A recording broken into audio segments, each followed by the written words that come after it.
난 역사 선생님을 했어야 되는데 진짜 애들이랑 맨날 썰풀면서 재밌게 놀았을 텐데. 자, 1차, 2차 방정식. 방정식이란 것이 무엇입니까? 부터 잠깐 짧게 생각하고 가면 내가 주목하는 문자 x의 값을 갖고 있는 식에서 이제 뭐가 추가되기 시작하냐면 등호가 들어가기 시작합니다. 그죠? 여태까지는 예를 들어서 뭐 2x 플러스 1 이제 이렇게 써져 있는 식을 우리는 문자와 식이라는 데서 그냥 식이라고 불렀어요. 식. 근데 얘가 등호가 들어가기 시작하면서 좌변, 우변의 개념이 생기기 시작하고, 그리고 내가 이 주목하는 문자 x 자리에 어떠한 값을 집어넣었을 때 좌변과 우변이 같아집니까? 뭐 이런 얘기 시작하는 거죠. 이걸 방정식이라 부른다 이거죠. 그래가지고 제일 먼저 나오는 게 바로 해 또는 근이라고 하는 단어가 등장합니다. 우리 뭐 짧게 인지하고 갑시다. 방정식이란 건 무엇입니까? 방금 전에 말했던 것처럼 뭐 이런 거예요. 내가 주목하는 문자 그리고 좌변, 우변의 개념이 생긴 이런 식들을 우리 방정식이라 부른다고요. 명칭부터 좀 알고 갈게요. 얘를 뭐라 부릅니까? 라고 하시면 내가 주목하는 문자가 x라고 했을 때 x에 관한 1차 식을 갖고 있는 방정식이기 때문에 1차 방정식 이렇게 불러요. 뭐 만약에 거기는 차수가 최고 차수가 2x 제곱 플러스 x 뭐 마이너스 3 이런 식으로 됐다면 얘는 2차 방정식 이렇게 불리지 않겠습니까? 당연히 최고 차수가 커지면 커질수록 걔네들은 3차 방정식, 4차 방정식, 9차 방정식까지 이렇게 가게 되는 거죠. 그래서 우리가 보통 방정식을 쓸 때 이렇게 많이 써요. 일반적으로 쓸 때 n차 방정식이다 라고 하시면은 x 앞에 x의 n차 앞에 개수를 an 보통 이렇게 많이 쓰고요. 그리고 당연히 그 다음부터 차수 하나씩 작아질 거니까 an-1 x에 n-1 이런 식으로 차수를 줄여가다가 a1x의 1승 그 다음에 a0 상수항까지 이렇게 표현하면서 0으로 끝나게 되는 것을 우리는 n차 방정식의 일반형 이렇게 얘기하는데, 조심하실 게 하나 있어요. 내가 지금 이딴 거 쓰려고 하는 게 아니라 이 뻔한 말 속에서 너희가 조심할 게 있어. 뭐냐면 얘가 지금 뭐라고 불렀어요? 얘가 지금 뭐라 불렸어요? n차 방정식이라며. 그럼 얘가 n차 방정식인 이유는 너무나 자명하게 x의 최고 차수가 n차이기 때문에 그런 거 아니야? 그럼 걔를 날리면 되겠어 안 되겠어? 안 돼요. 그래서 n차 방정식이라는 말은 곧 무슨 의미를 갖고 있냐면 an이라고 하는 숫자는 절대 0일 수 없다는 것도 의미한다. 잊지 마시기 바랍니다. 즉 문제에서 시작했을 때 n차 방정식이 아니라 그냥 방정식이라 불렀을 때와 n차 방정식을 불렀을 때 접근하는 방법의 차이가 존재하거나 혹은 근이 인정이 안 될 수도 있답니다. 아시겠죠? 두 번째, 간단하게 1차 방정식부터 한번 잠깐 봅시다. 이제 많이 안 속을 것 같긴 한데 겨울방학 때가 개꿀이었죠 이건 사실. 얘들 속이기에는. 이 1차 방정식이 어느 문자에 관한 1차 방정식이냐를 반드시 생각해 보셔야 돼요. 즉 우리가 주목하는 문자라는 것을 너무나 자명하게 당연하게 x라고만 한정 지을 때가 되게 많은데 꼭 그렇지는 않단다. 상황에 따라서는 a라는 문자를 주목할 수도 있고 b라는 문자를 주목할 수도 있어요. 아시겠죠? 자, 그럼 만약에 얘를 내가 주목하는 문자가 x라고 하였을 때 그 x에 관한 1차 방정식의 해는 얼마입니까? 라고 물어보시게 되면 이제 이런 대답 안 하죠. 마이너스 a분의 b요. 표정들을 보니까 할 친구들이 없겠죠. 네. 왜 그러면 안 돼요? 라고 하시면은 내가 양변을 a로 나눌 수 있느냐 없느냐 반드시 따져 보셔야만 한다고요. 그래서 a의 값이 0이 아닐 때에는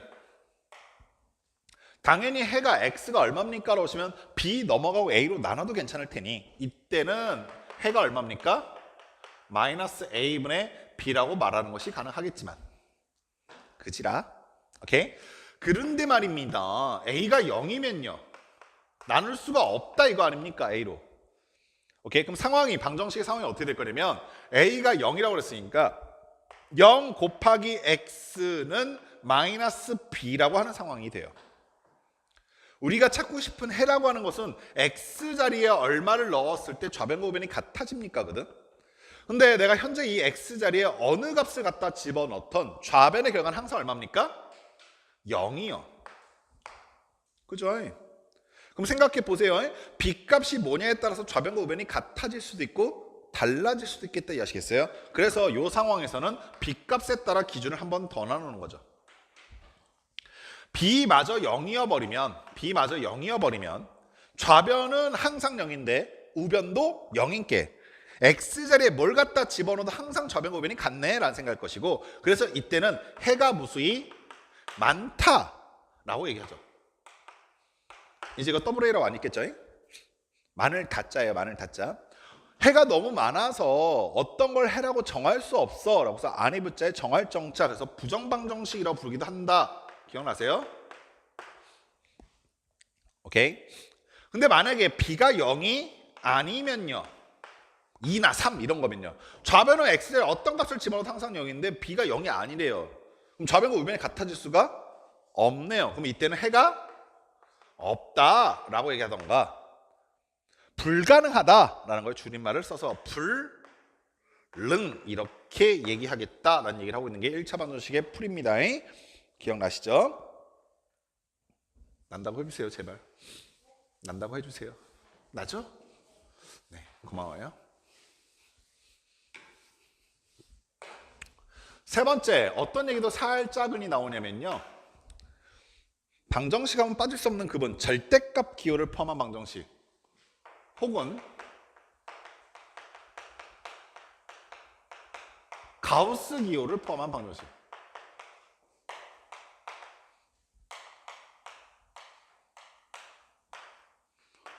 많이 보셨죠? 이제 절대값도 좀 포함시켰고 방정식, 가우스도 좀 포함시킨 거 많이 보셨을 거라 보는데,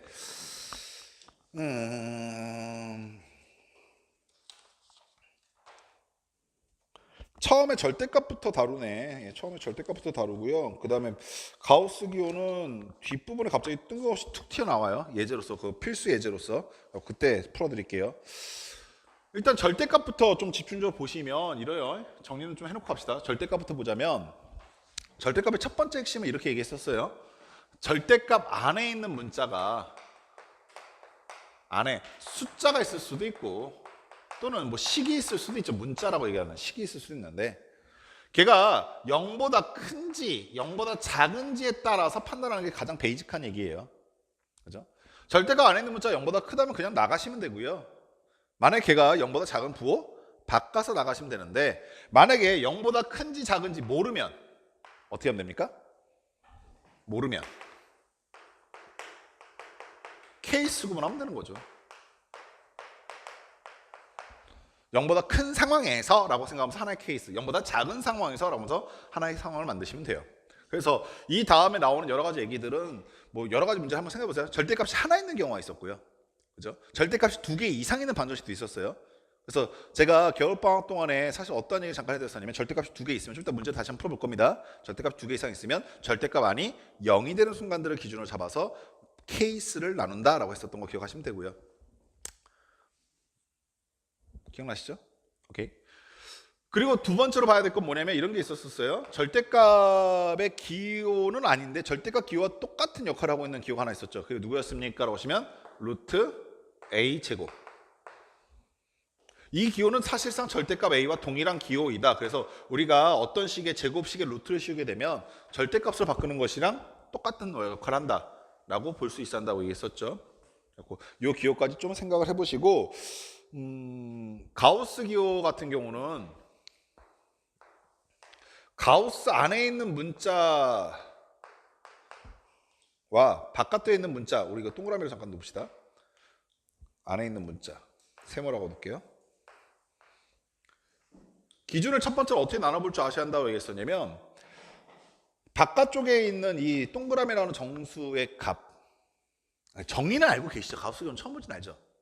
이게 무슨 의미예요?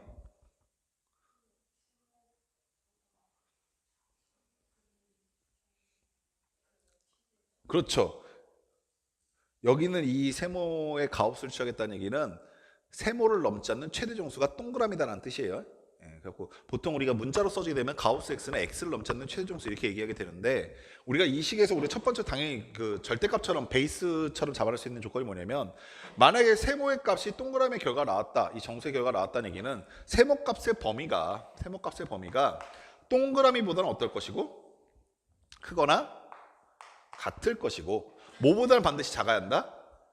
동그라미의 1 더한 값보단 반드시 작아야 한다. 그래서 가우스를 푸는 가장 첫 번째 방법은 이 결과가, 정수의 결과가 얼마냐에 따라서 각각의 범위를 쪼개는다가 첫 번째였었고요.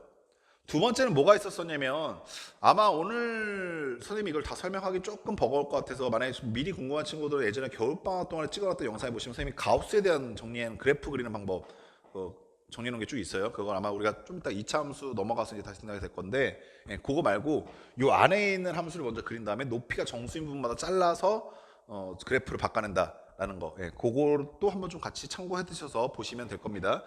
제가 나중에 문제 풀다가 2차 함수 들어갔을 때는 필요하면 다시 그 부분을 설명해 드릴게요. 그래서 이렇게 정수의 결과 나오는 순간에 잘라서 정수보다 크고 그거보다 1 더한 값보다 작다는 거를 케이스로 구분해서 접근한다라는 게 첫 번째였었고, 그 외적 뭐 치환하는 방법들도 있었고요. 그런 것들 문제 풀면서 하나씩 아이디어를 더 볼 수 있도록 합시다. 그런 얘기들이 나온다라는 걸 좀 기억하시면 돼요. 사실 제가 이렇게 많이 길게 설명하고 싶지는 않았던 게, 정수 자체도 되게 짧게 써져 있기도 하지만 사실 이 얘기를 우리가 하나씩 예를 다 들기 시작하면 너무 많이 들고요. 그 외적으로 너희한테 추가적으로 어느 정도 더 실력에 도움이 될 만한 얘기들이 뭐가 있는가를 좀 더 보려고 해요. 하나씩 문제 풀어봅시다. 필수 7-1번. 7장은 되게 빨리 끝날 거예요. 되게 쉬워요, 단원 자체가.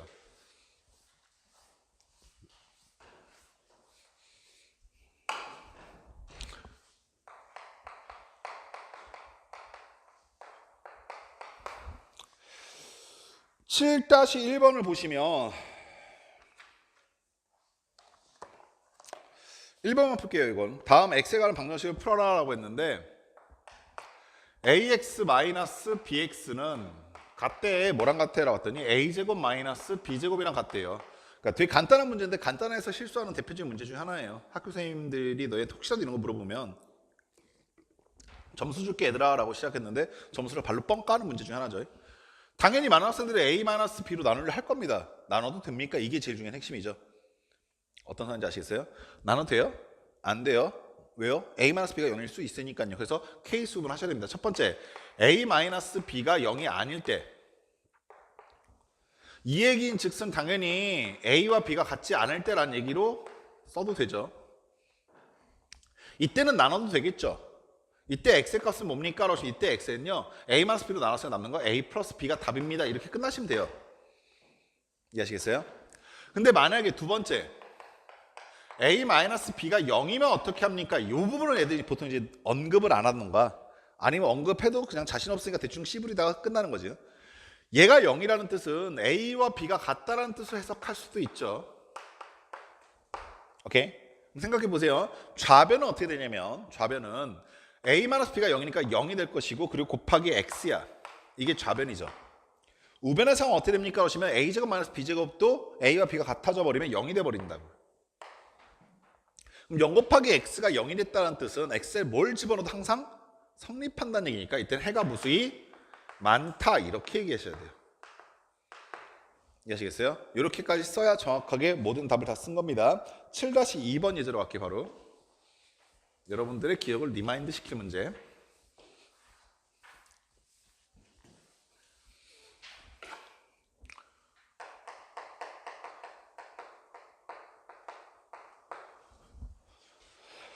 (7-2번도) 2번 하나만 풀겠습니다. 1번 문제 풀어주고 있기엔 내가 너무 무시하는 것 같아서요. 절대값 하나 있는 경우는 그냥 아까도 말했듯이 케이스 보면서 바로 푸세요. 지금처럼 절대값이 2개 이상 등장하면 어떻게 한다고 했습니까? 라고 하시면 x 플러스 2의 절대값 더하기 절대값 x 마이너스 3의 절대값, 이 2x 플러스 2가 된다, 이런 방정식이 있을 때 절대값이 2개 이상 나왔으니까 절대값 안에 있는 문자 또는 숫자가 0이 되는 순간을 기준으로 잡아서 케이스 구분한다 이렇게 얘기했었죠. 수직선 하나 그려 놓으시고, 여기는 x가 마이너스 2일 때 0이 되고 있고 여기는 x가 3일 때 0이 되고 있으니까 총 범위는 하나, 그 다음에 둘, 그 다음에 3개 이렇게 나올 수 있죠. 1번 케이스 같은 경우는요, 여기는 1번 케이스 같은 경우는 즉 x의 값이 마이너스 2보다 작은 상황에서는 대표적인 숫자 하나 같은 거 집어넣어 보세요. 여기 마이너스 2보다 작은 숫자 마이너스 3 같은 거 이렇게 집어넣어 보시면 얘 음수 나온다는 거 빤히 보이시죠? 따라서 둘 다 음수니까 절대값 밖으로 어떻게 나옵니까? 지금 부호 바깥에 나올 거라고요. 그래서 이 상황에서는 마이너스 x 마이너스 2, 그 다음 마이너스 x 플러스 3은 2x 플러스 2 이렇게 나오게 돼요. 정리해 보시면 넘어가니까 4x 나올 것이고요. 여기 플러스 1 있고 넘어가니까 마이너스 1 이렇게 나오시겠네요. 따라서 x의 값이 얼마냐면 마이너스 4분의 1이 나오게 될 텐데, 케이스 구분해 놨으니까 항상 조심. 케이스 안에, 즉 우리가 정해놓은 범위 안에 이게 들어갑니까 확인해 보셔야 돼요. 얘가 언제 그럽니까? 마이너스 2보다 작을 때. 4분의 1은 마이너스 4분의 1은 마이너스 2보다 작지 않아요. 그래서 얘는 해가 될 수가 없습니다. 두 번째 상황.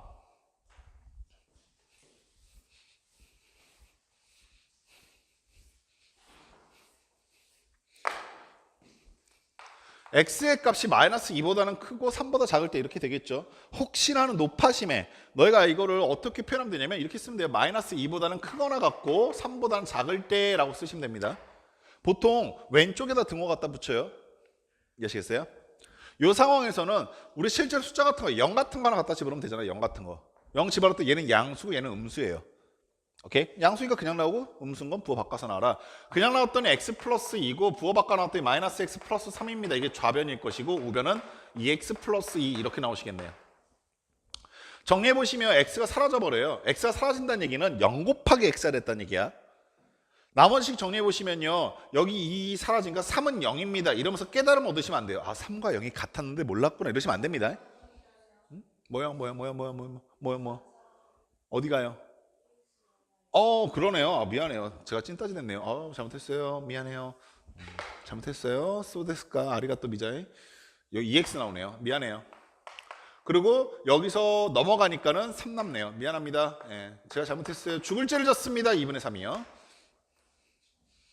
2분의 3은 범위 안에 들어가네요. 이거 해네요. 제가 해를 죽일 뻔했어요. 잘못했어요. 자, 세 번째는요. x가 3보다 크거나 같을 때 범위 시겠죠. 3보다 큰 값 갖다 집어넣으시면 둘 다 양수된다는 것도 보이실 것이고 그래서 그냥 나오게 되면 이제 사라지겠네요. x 플러스 2 더하기 x 마이너스 3은 2x 플러스 2다라는 방정식을 찾겠죠. 이번엔 확실히 죽죠. 죽어라 씨. 남는 게 뭐냐면 마이너스 3은 0이다라는 식을 갖게 돼요. 깨달음 얻지 마시라고 방금 전에 얘기했죠. 이게 무슨 말을 하고 있는 거냐면 x자리에 뭘 갖다 집어도 얘는 좌변 곱하기 같아질 수 없다라는 걸 의미하게 돼요. 따라서 이때는 해는 없다라고 보시는 게 맞죠. 그래서 해는 유일하게 얘 하나가 나오겠네요. 이해하셨습니까?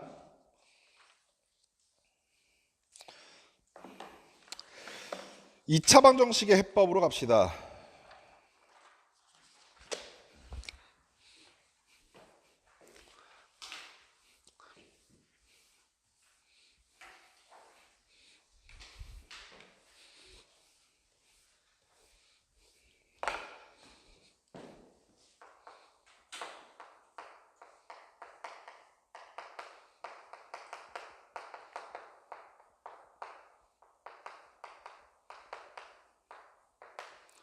일 차 방정식 같은 경우 내가 주목하는 문자 한쪽으로 모은 다음에 양변 나눌 때 그 나누는 수가 0인지 아닌지만 고민하면 된다. 이게 주된 목적이었었는데 2차 방정식 같은 경우는 그게 좀 힘들죠.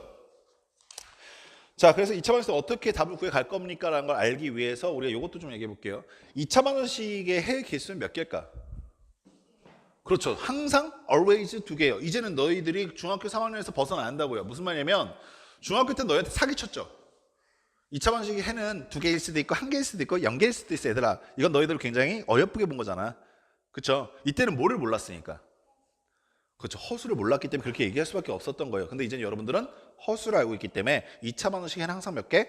always 2개. 그게 서로 다른 두 실근이 될지 아니면은 서로 같은 두 실근이 될지, 오케이? 아니면 서로 다른 두 허근이 될지인데 조금만 더 생각해 보시면 사실 이것도 가능해요. 서로 같은 두 허근은 가능할까 불가능할까? 서로 같은 두 허근 돼요.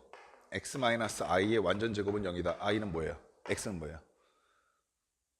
i 2번 나오잖아요. 무슨 말이겠어요? 근데 너희들이 지금 이 상황이 되게 낯설죠? 저 안 된다고 배웠는데 왜 저렇게 되지? 라는 생각이 드시잖아요. 이유가 뭐냐면 고등학교의 2차 방정식은 정확하게 어느 범주까지만 다루겠다고 하냐면 ax제곱 플러스 bx 플러스 c가 개수가 뭐인 경우? 실수인 경우만 따져보자. 이기 때문에 이런 상황이 안 나타났던 겁니다. 나중에 대학교 가시면 종종 만나게 될 거예요. 이해하시겠죠? 그러니까 애초에 불가능하냐면 그렇지는 않아요. 아시겠죠? 고등학교 수학에서 불가능하다 이렇게 얘기하고 있는 거죠.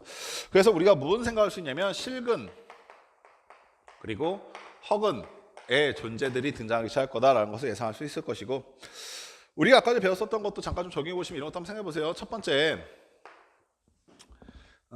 ax 제곱 플러스 bx 플러스 c는 0이다라는 2차 방정식이 있을 때 내가 뭐라고 그랬어? 2차 방정식이 있을 때 이렇게 얘기했죠. 그럼 반드시 이런 거 생각하세요. 중간고사 특히 잊어버리면 큰일 나요. a는 뭐일 수 없다? 0일 수 없다. 실제로 이 조건 안 따져서 서술형 문제에서 실수하는 경우 혹은 객관식에서 내가 지금 구하지 않아도 되는 답을 구해서 더하거나 곱했을 때 오답을 하는 경우가 은근히 많이 있습니다. 2차 방정식 조건이 걸려있을 때는 항상 이 조건부터 먼저 체크하고 시작하셔야 돼요. 이런 상황은 우리 2차 방정식일 것이고 이 A, B, C가 개수가 실수인 경우만 따져보자라고 하는 게 고등학교 수학이긴 한데 사실 1학년 때는 그거에서 벗어난 경우들이 간혹 보여요. 우리 좀 이따 그 문제 좀 풀어볼 겁니다. 이런 거 혹시라도 본 적 있지 않으세요? 뭐 IX 제곱 플러스 이런 거 이렇게 나와 있는 문제들. 그러니까 원래는 여기 I가 오면 안 되잖아요. 근데 고등학교 1학년 요때 딱 요때 한시적으로 잠깐 이런 문제 잠깐 풀어봐요. 근데 그 이후로는 고등학교 2차 방정식의 범주가 개수가 실수인 경우만 따지기 때문에 너희들이 그다지 크게 걱정할 필요는 없어요. 중간고사 때는 잠깐 그 부분을 고려해 두시기 바래요. 뭐 예를 들면 이런 거 있지 않겠어요? x제곱 마이너스 4가 0이다. 어떻게 구해요? 이런 거. 이걸 푸는 방법을 통해서 우리 2번을 유추해 볼 수 있거든. 이거 답 구하는 거 두 가지 방법이 바로 떠오를걸요. 아마 하나는 인수분해하고 싶다. 저 x 마이너스 x 플러스 1로 인수분해하고 싶다 하나 있고 두 번째 이렇게 푸는 친구들 있지 않습니까? x제곱 얼마다? 4다. 그렇죠? 그래서 여기 제곱 지우면서 여기를 풀마 2로 바꿔버릴 때도 있죠. 이 풀이 방법을 좀 이따 우리가 어떻게 부를 거냐면 인수분해형과 완전제곱식형이라고 부를 겁니다. 2차 방식을 풀이하는 대표적인 두 방법이에요. 근데 이럴 때는 당연히 x의 값이 실근이 나올 것이고 허근나오게 하는 방법은 되게 간단하죠. x제곱 플러스 4로 바꿔버리면 되잖아요. 이럴 때는 허근 두 개가 나올 수도 있다. 이 정도로 처음에 좀 확인하고 계시고 이걸 풀이하는 방법은 인수분해 시키는 게 대표적이고요. 두 번째는 완전 제곱식으로 바꿀 수도 있어요. 제가 오늘 수업이 좀 편할 거야 라고 말했던 이유가 뭐냐면 이미 중학교 때부터 지금까지 여러분들이 많이 써왔던 방법들을 다시 한번 점검하는 겁니다. 그냥 그러면서 중간중간 나오는 것들을 잠깐 증명 좀 해보고 넘어가려고요. 아유 시간 쓰고 갑시다. 에이 멍청한 놈. 3x 제곱 마이너스 8x 미안해요. 바로 그냥 뭔가 화이트 집어들고 이런 소리 들리네요. 플러스 하는 0에다라는 2차 방정식이 있다고 칠게요. 제가 이걸 위에다 쓰고 싶었던 건 저 똑같은 방정식 하나 인수분해 방법을 하나 완전 제곱식 방법을 풀고 싶어서 그랬거든요. 인수분해를 어떻게 하면 됩니까? 그럼 너희가 했던 거 그냥 그대로 하면 되죠. 1, 3, 2, 2. 그렇죠? 마이너스 대각선 오케이 바리 여기까지 이해하시겠어요? 그래서 하나의 식이 x 마이너스 2일 것이고 하나의 식은 3x 마이너스 2가 될 테니 여기 있는 녹색 동그라미가 뭔지 모르겠고 녹색 세모가 뭔지 모르겠지만 아무튼 두 개의 식이 곱해서 0이 되었다는 뜻은 두 식 중에 하나는 0인 게 분명하다. 따라서 x는 2던가 x는 3분의 2다. 이렇게 접근하는 게 인수분해형으로 접근하는 거고요. 완전 제곱식형은 학생들이 많이 안 하는데 중간고사 때는 중요하고요. 근해 공식을 증명하는 데도 굉장히 중요한 아이디어이기 때문에 기억하고 계셔야 되고요. 최종적으로 너희가 1학년 2학기 때 배우는 원의 방정식을 접근할 때도 굉장히 유용하게 써먹는 방법 중 하나니까 연습하셔야 됩니다. 완전 제곱식은 뭐냐면 내가 주목하는 문자 x를 갖고 있는 것을 완전 제곱식화하겠다 이거예요. 보세요. 어떤 순서가 할 거냐면 3x 제곱 마이너스 8x 플러스 4는 0이라고 하는 똑같은 방정식을 접근해 갈 건데 완전 제곱식을 바꾸기 위해서 어떠한 행위를 하냐면 여기 있는 x제곱과 x를 갖고 있는 항만 갖고 얘기를 시작합니다. 먼저 최고차 앞에 개수를 1로 만들기 위해서 3을 묶어내세요. 그러면 x제곱일 거고요. 두 번째는 8x에서 3을 묶어냈으니까 3분의 8x로 바꾸시면 되겠네요. x가 없는 나머지 상수 부분은 우변으로 넘깁니다. 이게 1단계. 여기까지 됐죠?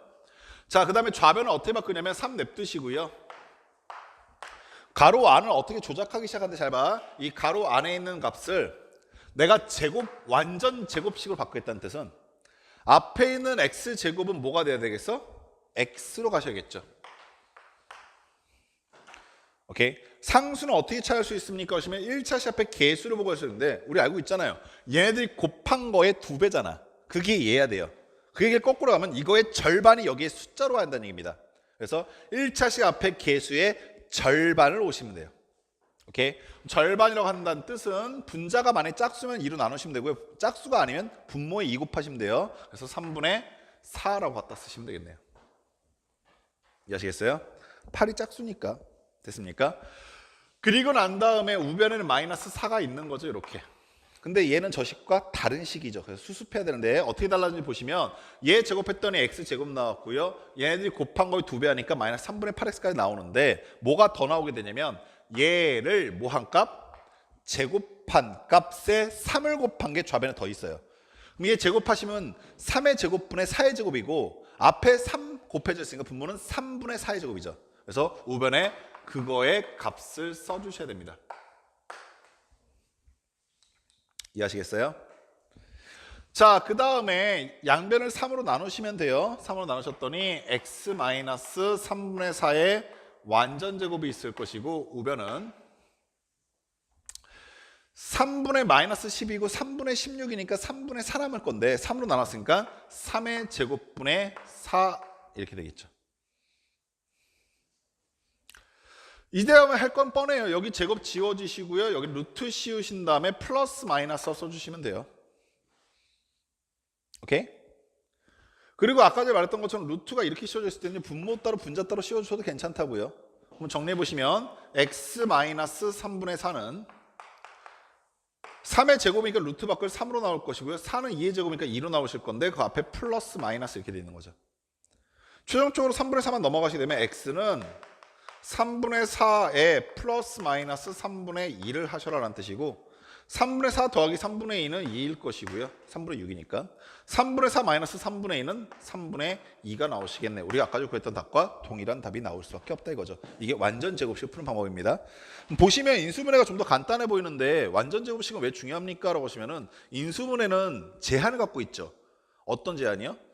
개수가 정수인 범위에서만 우리가 써먹을 수가 있어요. 거기가 유리수 또는 무리수 혹은 허수가 들어가기 시작하면 걔를 써먹을 수 없죠. 그에 반해서 완전 제곱식형으로 가는 것은 어떠한 장점을 갖고 있냐면 거기가 개수가 정수든 유리수든 무리수든 신경 쓰지 않고 접근이 가능합니다. 근데 단계가 복잡하다 보니까 이 단계를 좀 스킵하고 싶다라는 생각이 들죠. 그것 때문에 등장한 게 뭐냐면 근해 공식입니다. 그래갖고 근해 공식을 증명하는 것까지 하고 조금만 더 해야 돼요. 예. 아직은 좀 더 가야 돼요. 세 번째 근해 공식 갑시다. 애들 표정이 갑자기 이제 끝났어요 선생님 뭐 이런 표정이 나서 제가 살짝 마음이 약해졌는데 아니요. 우리는 아까 전에 마약 얘기를 했기 때문에 좀 더 가야 돼요.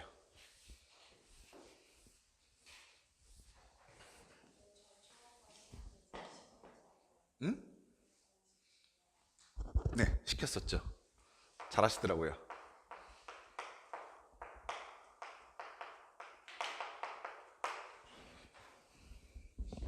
저는 학생들이 이런 걸 반드시 직접 해보셔야 한다고 생각해요. 내 생각이 그렇다는 게 아니라 하시란 얘기예요. 무슨 말인지 아시겠죠?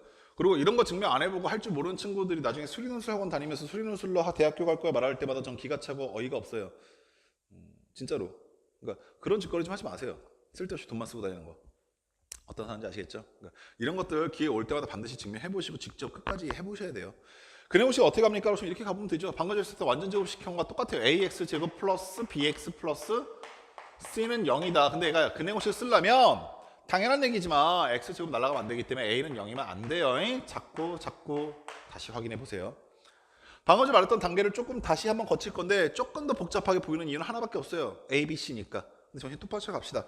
어떻게 한다고 그랬어요? 라고 하시면 얘네들 잡고 시작한다고 그랬지?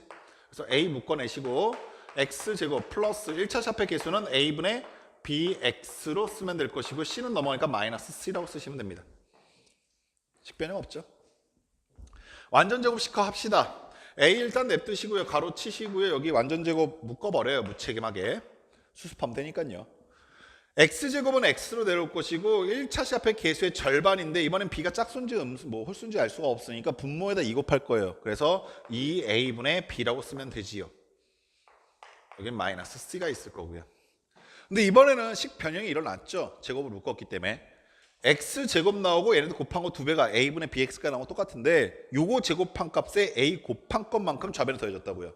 우변을 얼마만큼 더해줘야 되겠냐라고 생각해 보시면 이거 제곱했더니 4a 제곱이야. 근데 a 하나 곱할 거잖아. 분모 얼마 남아? 4a 남겠죠. 분자는 요거 제곱한 값이니까 b 제곱 남을 거라고요. 어떤 상황인지 아시겠어요? 양변 a로 나눠주면서 우변은 통분해 놓읍시다. 그러면 좌변에 남는 것은 x 플러스 2a분의 b의 완전 제곱이 남았다고 생각하시고요. 우변은 통분하고 분모를 a로 나누시니까 a로 곱하면 될 거예요. 분모에다가. 자, 통분했더니 얼마입니까? 그러면 4a분의 라는 건데 오케이? 여기는 얘네들 곱해지니까 마이너스 4ac가 될 거고요. 여기는 플러스 b제곱이 나올 거라고 해서 b제곱 마이너스 4ac라고 쓰신 뒤에 a로 나눌 거야 라고 했으니까 분모에 제곱 하나 더 갖다 곱하시면 되죠. 됐어요? 자, 그 다음에 여기 제곱 떼시면서 우변에다가 루트 씌우시고 플러스 마이너스 씌우시면 돼요. 그래서 좌변에는 x 더하기 2a분의 b가 남았고요. 제곱 뗐습니다. 우변은 플러스 마이너스 루트 4a 제곱분의 b제곱 마이너스 4ac라고 써지게 되겠네요. 당연한 얘기지만 루트 그 안에 분수가 있었을 때 분모와 분자 따로따로 씌우는 것이 가능할 거고요. 자, x의 값은 어떻게 됩니까? 라고 하시면 x 플러스, 넘어갈게요. x는 마이너스 2값 넘어왔으니까 2a분의 b로 넘어오게 되고요. 그 다음 플러스 마이너스, 엄밀하게 얘기하면 여기가 2a의 완전 제곱이거든. 선생님 아까 이런 얘기 했잖아. 절대값 a와 같은 것은 루트 a 제곱이라고 했었잖아. 그래서 엄밀하게 얘기하면 사실은요, 여기는 이 값이 절대값 2a로 나와야 정상적인데 이 앞에 부호가 풀마이기 때문에 플러스면 그냥 유지될 것이고 마이너스면 거꾸로 되긴 하나 풀마가 나온 거 똑같죠. 그래서 별 의미 없이 그냥 2a로 나오는 겁니다. 어떤 상황인지 아시겠어요? 그 다음에 분자에는 뭐가 있습니까? 라고 하시면 분자에는 b제곱 마이너스 4ac가 있어요. 어머, 우연치곤 되게 신박하게 통분이 되어 있네요. 그래서 x는 2a분의 마이너스 b 플러스 마이너스 루트 b제곱 마이너스 4ac라고 하는 근의 공식을 얻게 됩니다. 근의 공식 구하실 줄 아셔야 한다고 다시 한번 말씀드리고, 두 번째 해석도 할 줄 아셔야 돼. 얘 보고 있으면 이런 거 느껴지십니까? 여기 있는 주황색 네모 박스의 값을 기준으로 빨간색 네모 박스의 값만큼 더하고 빼겠다가 근의 공식입니다. 그러면 당연히 주황색 네모 박스가 뭐가 되냐면 기준이 되는 거야. 이 기준으로부터 빨간색 값만큼 더하던가 빨간색 값만큼 빼라, 같은 값만큼 더하고 빼라 이기 때문에 이 기준을 뭐라고 부를 거라는 것도 얼추 예상이 되죠. 2차 함수 들어가면 우리 얘를 뭐라 부르냐면 대칭축이라 부릅니다. 오케이? 여기까지 하셨죠? 그러면서 또 이런 것도 보이십니까? 나중에 이제 좀 이따 8단원의 살리기인데 루트 안에 있는 게 b제곱 마이너스 4ac다. 네, 그렇죠. 이 값이 양수면 실수가 될 것이고 음수면 허수가 될 것이고 0이면 사라져 버리겠네요. 그래갖고 저 값에 따라서 얘네들이 뭐가 되겠다? 실근을 가질지 중근을 가질지 허근을 가질지 판단되겠다. 그래서 판별시에 부를 거다라는 거. 세 번째는요. 제가 지금 보여드린 게 그냥 근의 공식인데 여러분들은 당연히 짝수의 공식도 써볼 줄 아셔야 돼요. 내가 가끔 기가 차고 어이가 없는 것 중에 하나가 뭐가 있냐면 짝수의 공식 필요 없어 얘들아 외울지 마 뭐 이렇게 얘기하는 개소리 하시는 분들이 가끔 계시던데 무슨 소리예요? 아셔야 돼요. 짝수의 공식은요 여러분들 실수를 아주 과감하게 줄여줍니다. 엄청나게 개선시켜줘요. 그래서 모른다 안 쓴다 그거 필요 없지 않아요. 헛소리하지 마세요. 아시겠습니까? 꼭 모르는 사람들이 그런 얘기해.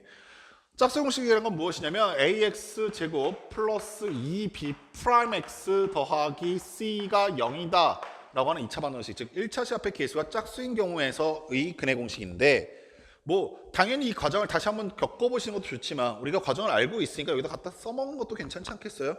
써보시면 이때 x는 분모는 2a 분자는요 b 자리가 2b 프라임을 대시하면 되겠잖아. 그래서 여기 제일 먼저 넣은 게 마이너스 2b 프라임 오실 것이고 플러스 마이너스 루트 b의 제곱이니까 4b 프라임의 제곱일 것이고 마이너스 4ac 이렇게 써지게 되겠죠. 그럼 재미있는 게 분모에도 2가 있고요. 분자에 있는 각각의 항에도 다 2가 있어요. 다만 얘가 2가 루트 안에 들어갔으니까 4가 되겠죠. 따라서 짝수의 공식은 무엇이냐라고 물어보시면 짝수의 공식은 a분의 마이너스 b 프라임 플러스 마이너스 루트 b 프라임의 제곱 마이너스 ac가 될 것이고 자연스럽게 이 부분이 나중에 4분의 d라고 하는 판별식이 된다는 것도 떠올려 보실 수 있겠네요. 됐습니까? 하나 주의할 점은 이런 거예요. 선생님이 지금 시작할 때 a와 b와 c에 대한 제약 조건 두지 않았죠. A가 0이 아니라는 것만 얘기했었죠. 내가 이때 A와 B와 C가 실수해도 있다는 소리를 한 적 없잖아요. 그 말의 뜻은 근의 공식은 A, B, C가 꼭 실수해야 성립하는 게 아니라 복소수여도 됩니다. 어떤 사인지 아시겠어요? 오케이. 그렇게 하면서 7-3번하고 7-4번하고 7-5번, 6번 쭉 풀어야 되는데 바로 들어가면 조금 애들이 답답할 것 같아서 잠깐 쉬었다가 할게요. 문제